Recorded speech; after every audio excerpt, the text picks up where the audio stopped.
नमस्कार, मैं हूं शिवानी। बिहारी न्यूज में आपका स्वागत है। खबरों की ओर बढ़ने से पहले एक नजर सुर्खियों पर।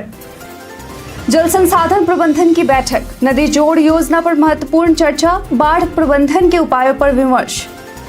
बालू घाटों की संख्या हुई दोगुनी, अवैध खनन रोकने के लिए भी उपाय, 15 अक्टूबर से बालू खनन की होगी शुरुआत। इन 5 राज्यों में सबौर विजय धान का उत्पादन, रोग प्रतिरोधक क्षमता वाला यह धान कम पानी में होता है अधिक उत्पादन। शिक्षा विभाग ने जारी किए निर्देश, स्कूलों में आधार रजिस्ट्रेशन की प्रक्रिया, बच्चों का आधार 30 अक्टूबर तक करें अपडेट।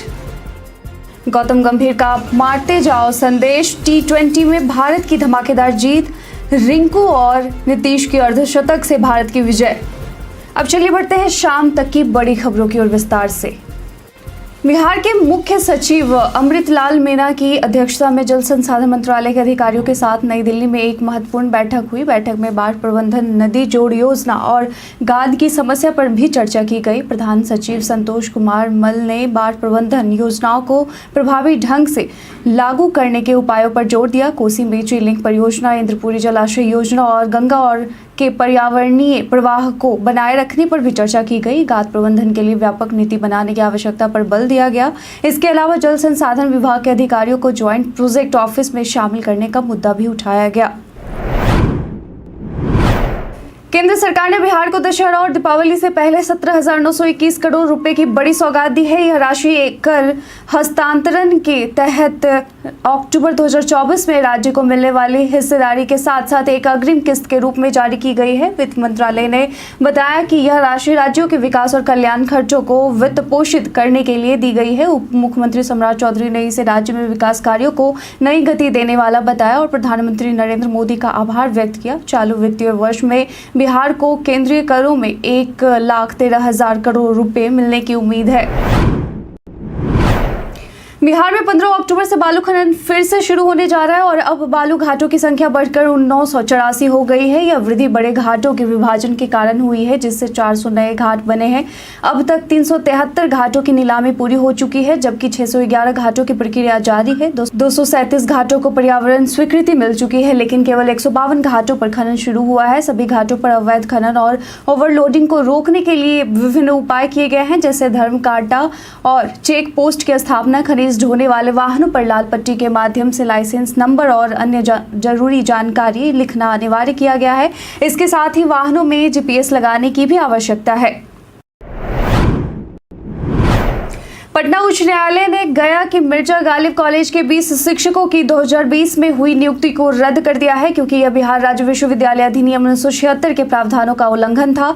न्यायमूर्ति अंजनी कुमार शरण द्वारा पारित 65 पृष्ठों के आदेश में बताया गया कि चयन समिति का गठन नियमों के अनुसार नहीं किया गया था। याचिकाकर्ताओं ने आरोप लगाया था कि साक्षात्कार बोर्ड में विश्वविद्यालय का कोई प्रतिनिधि नहीं था। अब कॉलेजों की शासी निकाय को आदेश दिया गया है कि वे नए सिरे से वैकेंसी निकालें और सही नियमों का पालन करें। वर्तमान में कॉलेज में 54 स्वीकृत शिक्षकों में से केवल 18 ही बचे हैं।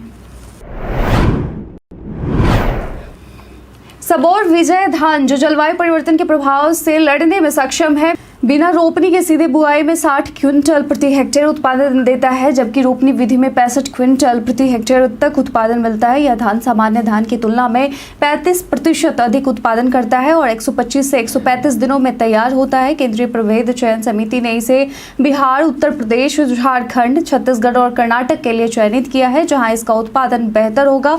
इसके पौधे 100 से 105 सेंटीमीटर लंबे होते हैं, जिनमें 18 से 20 कल्ले निकलते हैं। यह प्रभेद रोग प्रतिरोधक क्षमता में भी बेहतर है, जिससे कीटों के प्रति सहनशीलता बढ़ती है। बता दें कि धान की इस नई प्रभेद की खोज बिहार कृषि विश्वविद्यालय के वैज्ञानिकों ने की है। पिछले 3 वर्षों से बिहार सहित देश के 12 राज्यों में परीक्षण किया गया था। बिहार में 2024 के लिए कई महत्वपूर्ण विकास योजनाएं तैयार हैं, जिनमें पटना एयरपोर्ट से विदेशों के लिए सीधी उड़ान सेवाएं शामिल हैं। अगले साल मार्च में नए टर्मिनल की तैयारी के बाद इमिग्रेशन काउंटर सक्रिय होंगे। मीडिया में चल रही खबरों के अनुसार काठमांडू, म्यांमार और सिंगापुर के लिए उड़ानें शुरू होने की संभावना है, जिससे यात्रियों को दिल्ली या कोलकाता जाने की आवश्यकता नहीं पड़ेगी। इससे समय और पैसे की बचत होगी और बिहार के उत्पादों को अंतर्राष्ट्रीय बाजार में आसानी से पहुंचाने का अवसर भी मिलेगा। इंडिगो सहित अन्य विदेशी एयरलाइंस भी इन सेवाओं की तैयारी कर रही है। हालांकि शीतकाल में विमानों की संख्या में कमी आएगी, लेकिन गर्मियों में यह बढ़ने की उम्मीद है। इस प्रकार बिहार के लोगों के लिए आने वाला साल कई सुविधाएं लाने वाला है। विजयादशमी के मौके पर गांधी मैदान सहित 18 स्थानों पर रावण वध कार्यक्रम आयोजित किया जाएगा। गांधी मैदान को 4 सेक्टर में बांटकर 90 मजिस्ट्रेट की तैनात की गई है। आम लोगों का प्रवेश गेट नंबर 4, 5, 6, 7, 8, 10 और 11 से होगा, जबकि दोपहर 1 बजे से गाड़ियों का प्रवेश आज रोक दिया गया है। सुरक्षा व्यवस्था को लेकर डीएम और एसएसपी ने मैदान का निरीक्षण किया और बाइकर्स गैंग के खिलाफ सख्त कार्रवाई का निर्देश भी दिया है। गांधी मैदान और आसपास के क्षेत्रों की निगरानी 128 सीसीटीवी कैमरों से की जाएगी। नियंत्रण कक्ष में 15 मजिस्ट्रेट की तैनाती होगी और पुलिस अधिकारियों को बैरिकेडिंग स्थलों पर लगाया जाएगा। आपात स्थिति से निपटने के लिए एम्बुलेंस, फायर यूनिट और क्यूआरटी टीम भी तैनात रहेगी, जबकि सभी अस्पतालों को अलर्ट रखा गया है।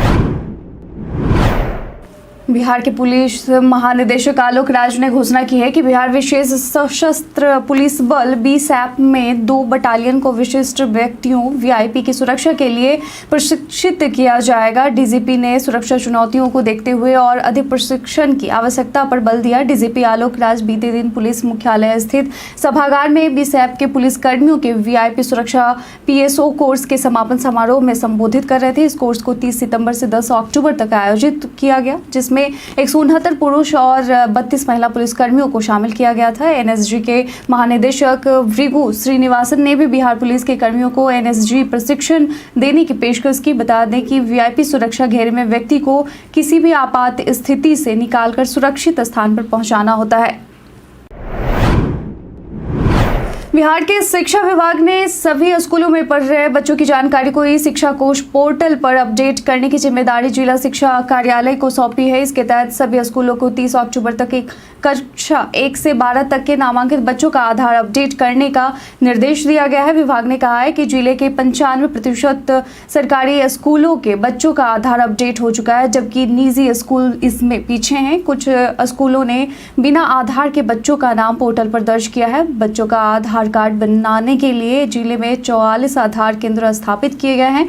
जिला शिक्षा कार्यालय ने कक्षावार बच्चों के आधार कार्ड रजिस्ट्रेशन की नई रणनीति भी तैयार की है, जिससे सभी स्कूलों के हेडमास्टर को शिक्षा विभाग के यूडायस पोर्टल पर बच्चों का डिटेल अपडेट करना होगा।